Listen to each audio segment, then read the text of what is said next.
Hey guys, it's your boy ST, welcome back to another video. Today we need to talk about the microtransactions in Call of Duty, but before we start, make sure to drop a like and subscribe if you like my content, and without further ado, let's get right into the video. Roxanne, all she wanna do is party all night. So, microtransactions in the game for the last 5 years have gone too far. We are at a point where we play a game that before it came out, Treyarch uploaded a blog post that said they wanted to keep the main theme of the game intact as we're getting on that new era. That was the main topic at the start of BO6. That's why they didn't brought all the skins from the previous game to this one. But fast forward a few months, the developers are acting like they never wrote this post. They made City as collabs with Beavis and Butthead, now they did one with American Dad, the TV show, and the worst part of all is that most of the events with microtransactions in them, you have to pay extra $10 for the main event. Like, Call of Duty has got to a point where it's slowly becoming a dead game with no identity. Like, I get it, if the prices were at a normal range, let's say $10 to $15 max, it would have been reasonable, but we're at a point as a Call of Duty community where we have to pay either $80 for the game unless you have a subscription service, a $20 battle pass, $30 if you want the extra rewards of the black cell, and $20 to $30 bundles from the store. I know that the store bundles are optional to buy, but the little kid that is obsessed with colorful skins and blueprints of a weapon that he's probably gonna use it one time and then never again doesn't have the willpower to say, no, I won't buy this. Instead, he goes and snatches the credit card from his mother's wallet and buys the nice skin for his character, for him only to see the player's hands in game and admire the blueprint that looks like a spacesuit. Yesterday I saw a tweet from Charlie Intel saying, should Call of Duty stop doing collab skins? My personal opinion is yes, but to an extent.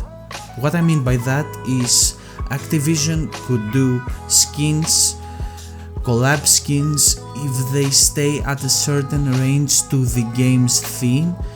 Like, it's the Gulf War era, the 90s, don't set foot outside that specific era. You could get away if you put a skin from the 80s where it's not weed related. I'm saying that because Activision has some weird thing to, if they put a skin from the older days, 80s or 90s, they are going to connect it to some idiotic weed related content or something like that. Anyway, back to the topic, here's some tweets that replied to Charlie Intel's tweet that said, yes, especially with characters that don't make any sense, this isn't a gacha live service free-to-play game, it's an $80 AAA title from a company with hundreds of developers. This was from Semtex. Another one from ZoneX, and he says, oh no, people are playing their favorite video game, it's a non-issue, and after that he says the real issue is the extreme price tags they put on the skins, which I completely agree. Most of the bundles are $30, basically 1/3 of the game's original price tag, and I will show you a last one from Tom Henderson.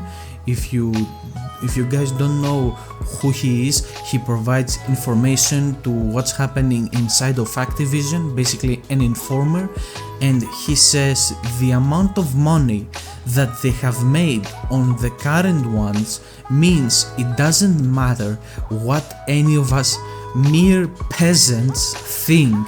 They are going to go all in with the collab skins. Call of Duty will be unrecognizable in 12 months.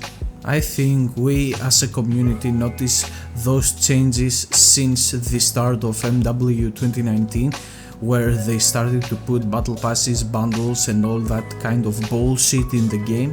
We knew that Call of Duty eventually will take this route, so to end it, I think that Activision is going to a road that should not be heading, because as a community a few years back from our feedback, the player counts that were heading down, Activision noticed it and said that okay, we gotta change the things or we won't have any more players playing the game.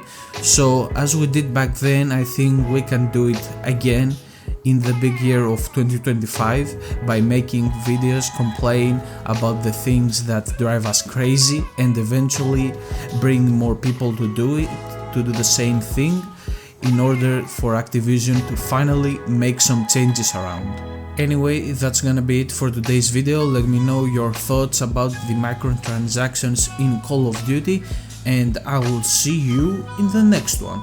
Peace!